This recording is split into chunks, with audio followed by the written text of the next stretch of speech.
Okay, let's unpack this.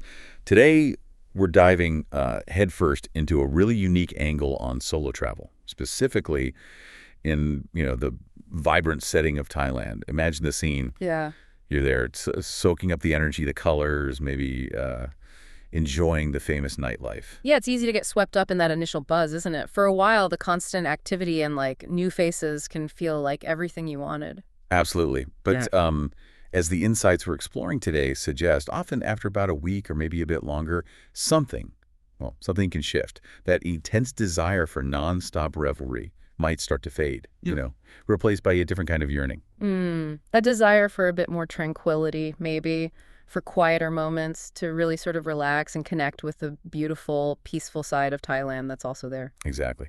And the traveler whose experiences inform this deep dive points out that even when you find that picturesque solitude, something can still feel, a little incomplete. Like something's missing. Yeah, like something's missing from the picture. And this is where the concept we're focusing on today comes into play, the idea of finding a companion, specifically for the holiday, not a long-term commitment, obviously, but someone to share those more serene moments with, maybe adding a different layer to the experience. Right. So our mission in this deep dive, and this is based purely on the perspectives and information shared in this specific source material, is to understand how this traveler navigates that idea. The emphasis here, according to the source, is doing it efficiently, quickly, and with minimal drama or emotional complication. Yeah, and it's crucial to remember we're exploring the world as seen through the lens of this particular traveler's insights. We're just pulling apart their observations and strategies. We're not, wading into outside viewpoints or endorsing any specific lifestyle. We're just analyzing the text, so to speak. Think of it as getting a shortcut, maybe. A shortcut to understanding this very specific approach to travel companionship, straight from someone who's apparently been there. So let's jump into what this experience tells us. Okay, well, one of the first things this traveler tackles head on is dispelling some common beliefs. Forget the idea that you need to go through expensive online agencies or expect massive daily fees. Apparently, according to these insights, that's largely a misconception about how things work on the ground. That's interesting. It immediately tries to ground the discussion in a different reality than perhaps many people assume. It sets the stage right away that this isn't about some structured service necessarily, but something else. Right. And it also strongly steers away from trying to find a conventional romantic relationship during a short trip. The reasoning shared is pretty pragmatic. Time constraints, juggling differing schedules. It just adds too much potential complication for a brief holiday. Yeah, that makes sense. It sounds like the goal is to minimize potential friction, right? And a standard relationship often brings a whole different set of expectations, a slower pace maybe than a vacation typically allows. Exactly. So instead, the source introduces the possibility of engaging someone it refers to as our freelancer. Now, while acknowledging the term might not sound particularly appealing or romantic, the argument presented is that the practical difference between a freelancer who genuinely clicks with you and a regular companion can actually be pretty small. Huh. This raises an interesting point about authenticity versus structure, doesn't it?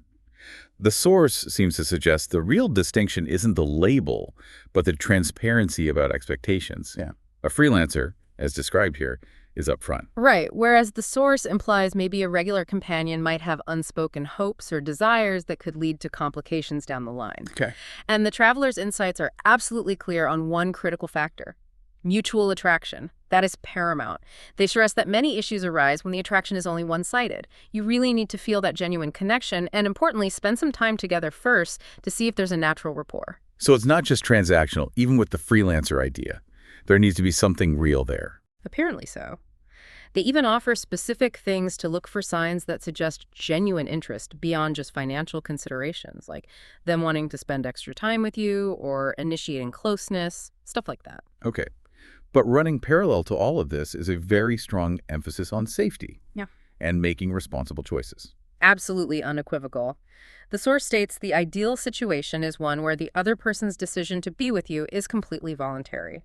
It specifically advises against contexts where there might be an element of obligation, like certain types of massage parlors are mentioned, suggesting consent could be compromised from this perspective. Right. Avoiding any situation where someone might feel pressured, and location matters too. Yeah. Where you find this companion is also considered key. The advice shared suggests opting for someone local to where you are. keeps things simple, reduces potential logistical headaches or, risks. Okay, this brings us to the really valuable practical risk management tips shared by this seasoned traveler. They frame this not about treating someone impersonally, but about protecting your time and ensuring your trip goes smoothly. Exactly. The test before you buy rule is highlighted as crucial. Spend quality time together first, maybe just for an afternoon or evening before committing to anything longer, like a multi-day trip. Makes sense. Don't jump in too fast. And avoiding prepayment and maintaining flexibility are also presented as wise strategies. Always have a plan B, basically, if things don't work out. Okay. What other specific lessons learned are called out? Well, having some fluency in Thai is considered invaluable for avoiding misunderstandings. That's a big one. Also, be cautious if a daily rate seems suspiciously low. Hidden costs can apparently add up quickly. The hidden costs. Always something to watch for. And acknowledging the human side of things is important too. This source points out that emotional detachment, well, it can be hard, even when that's the stated goal. Right. You think you can keep it separate, but Yeah. Initial infatuation can fade, which is just a reality check. They also mention being aware of potential cultural differences, including religious beliefs. And perhaps surprisingly specific, even biological rhythms are mentioned as something that could potentially impact the dynamics. biological rhythms. Okay, that's specific. It is, isn't it? Ultimately, though, the traveler stresses the importance of knowing yourself. Are you someone who gets bored easily? Do you thrive on spontaneity? Or do you prefer a more structured plan? Understanding your own preferences should guide how you approach this whole idea, according to the source. Yeah, and the insights touch on how this traveler finds companions, suggesting places like nightlife areas, engaging with freelancers, as we mentioned, noting that costs vary widely based on location and what you're doing.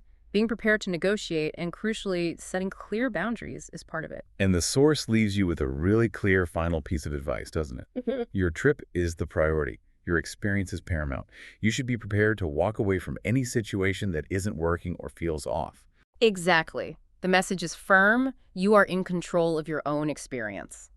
So let's quickly bring together the core insights we've pulled from this specific source material today. It definitely challenged common assumptions about online agencies and high fees. It made a strong case for bypassing the idea of finding a conventional romantic partner for a short trip, mainly due to the added layers of complexity. Right, and it introduced this concept of the freelancer as an alternative, suggesting the real difference often comes down to transparency and whether a genuine connection happens anyway, despite the label. We heard how mutual attraction and being clear about expectations are absolutely non-negotiable, and the importance of looking for authentic interest beyond just, a financial agreement. Then there were those crucial pointers on safety, making sure the companion's choice is truly theirs, avoiding potentially obligated situations like those massage parlors mentioned. And the benefit of connecting with someone local. Yeah. And we covered that very pragmatic list of risk management strategies from the traveler. Right, the test before you buy approach, avoiding prepaying, staying flexible, the value of speaking some Thai. Watching out for hidden costs. The reality that emotional detachment can be difficult, the potential for initial feelings to change. Navigating cultural differences and even, yes, biological rhythm. Don't forget the biological rhythms. Can't forget those. It tied it all back to the importance of self-awareness, knowing your own temperament, and what kind of experience you're truly seeking. And that final guiding principle from the source. Your trip comes first. Be ready to walk away. You hold the reins. This deep dive was really all about unpacking these specific ideas presented in this material. And it leaves us with a fascinating point to consider, based only on this particular source's view, of course. On the one hand, the traveler emphasizes seeking genuine connection and looking for mutual attraction, real human stuff. On the other hand, they strongly advise emotional detachment and discuss engaging a freelancer, specifically to achieve minimal drama. What does that blend of ideas suggest about the reality of seeking companionship in a short-term, potentially transactional travel context? It really makes you think about how someone might try to balance that very human desire for connection with the practical need to set clear boundaries and manage expectations for, well, just a brief trip, doesn't it? It certainly does, something to mull over.